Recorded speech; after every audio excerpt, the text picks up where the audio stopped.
What is going on, everybody? My name is Hapez. Well, for this series, it is Hapez. I am the manager of the simulation series here for Portsmouth, playing against Oxford United in this one. So I figured out how exactly I want to go about this series, and we're going to go 1 month at a time, simulating it on up and through. And while we're doing that sort of thing, I am going to be chattering with you guys about all sorts of different things that are footy-ish related for the time being. So you guys obviously saw the previous episode, talked a little bit about Liverpool's potential under Mr. Jurgen Klopp.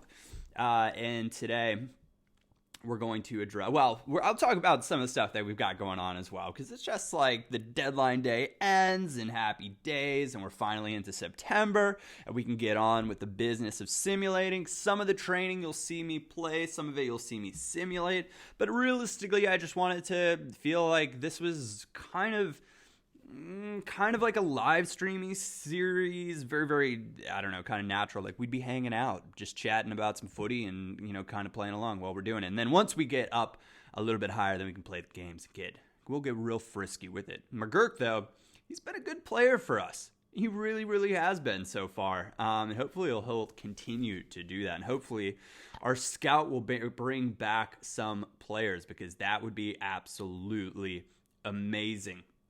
I was reading through some of the transfer gossip, the transfer news recently.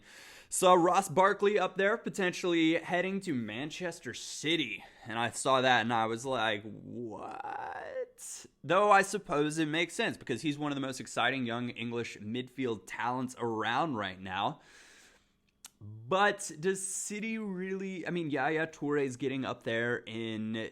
He's getting up there in age. It's going to open up a vacancy in the midfield, which, on the topic of City, and this is something that I've been thinking about, is super, super funny. I don't know if any of you guys are Game of Thrones fans. I am definitely a Game of Thrones fan. And in preparation for this new season that's been coming out, my fiance and I have been watching some of it. And we also were watching the Manchester City game a couple weeks ago, and she says to me, Fernando looks like a cross between Obama, the president of the United States, and Grey Worm, the head of the Unsullied Army in Game of Thrones. You guys will have to let me know in the comment section whether or not you agree with the young lady Japes, or whether or not she is crazy, because she's starting to learn about footy a lot more, especially on weekend mornings, because that is what I have on more often than not. So as a byproduct, that's what we're kind of going over. She's like, that guy looks like a cross between them. I was like, you know what? I see what you're going for right there. Onwards and upwards, though. Back into the episode. We got a player that is injured, and was that 11 weeks? Ugh. For the long ones, I'll go ahead and change him, and it's McGurk. Not the man we want to go down. And obviously, we sold a lot of players on so we could bring in the five-star scouts, so we don't have a ton of depth. At this point, though, one of the things you can do is you sell these players on, you get their fees, you get their wage off, and then you go out and you pick up a free agent or two. Because there are some decent free agents that are available for you your first season, especially if you're one of the lower tier clubs. You can bring in, there are a couple guys you can bring in, and they'll make an immediate impact, which is great. Going through, we're training the young Anthony on everything, all things that are good in the midfield, which dribbling, passing, shooting, defending. He's a CDM, so defending is generally the first one, passing the second.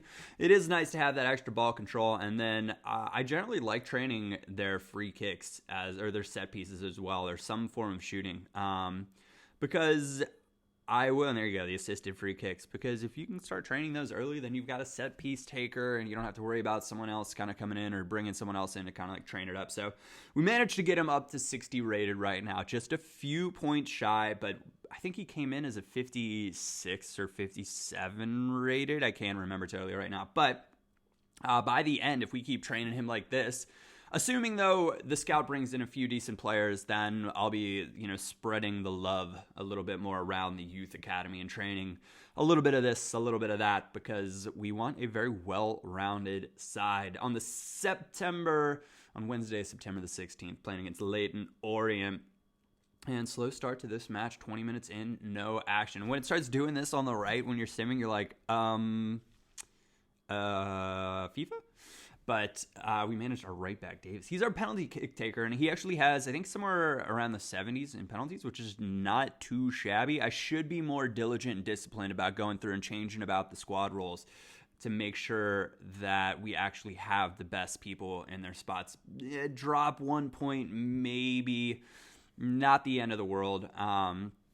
Remember, our target at the beginning of the season was that we wanted to win the league, but we sold a lot of players on, and that was, I still thought we had a strong enough squad to get automatic promotion, but winning the league, we sold a lot of our depth, and as you guys know from watching, the top clubs have crazy depth, because undoubtedly players are going to get injured, players are going to get tired, they're playing in a lot of different competitions, and it's one of those things that's happened. You see it with like Leicester at this point, because they're not playing in Champions League, and I think are they out of the cups right now? I think they're out of the cups, but I don't know, maybe they're not.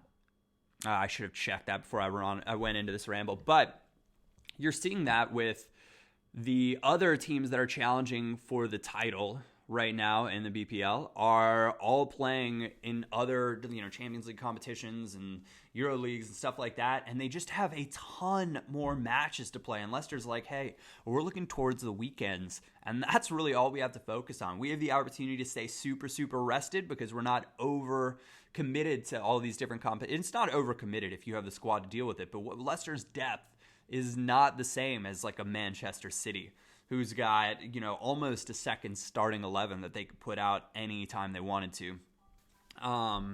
So that's kind of something to consider. And luckily, we're not really playing in any of the Champions.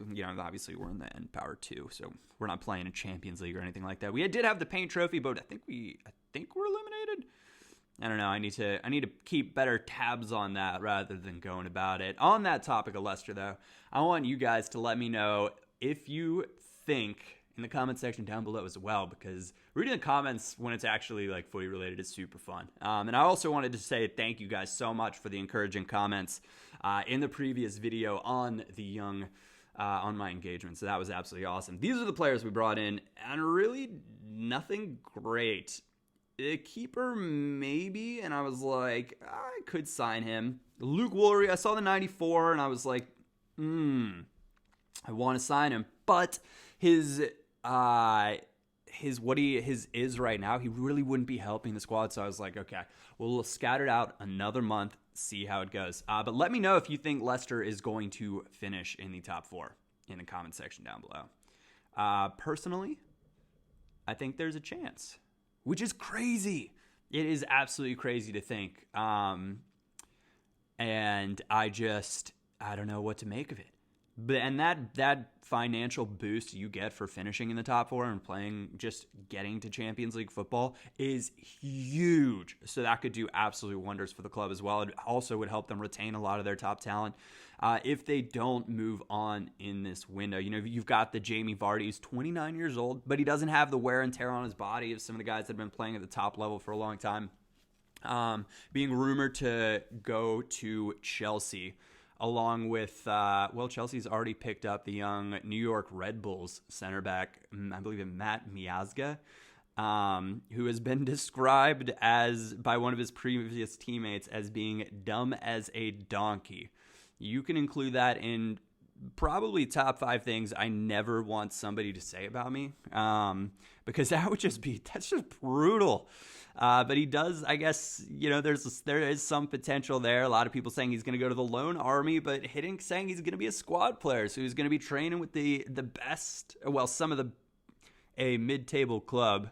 And you guys can't see it, but the fingers, I'm doing the quotes right there. Because Chelsea really does have top talent, but technically they're like a mid-table club right now. But he's going to be training with them week in and week out. Anyways, I want to say thank you guys very much for tuning into this episode. Thank you all for watching. If you did enjoy it, a like or thumbs up is greatly appreciated. Other than that, we'll be back again tomorrow with another one of these bad boys. We'll be back again tomorrow with another one of these bad boys to keep things rolling. So thank you all for watching. My name is Japes, and I will catch you all next time.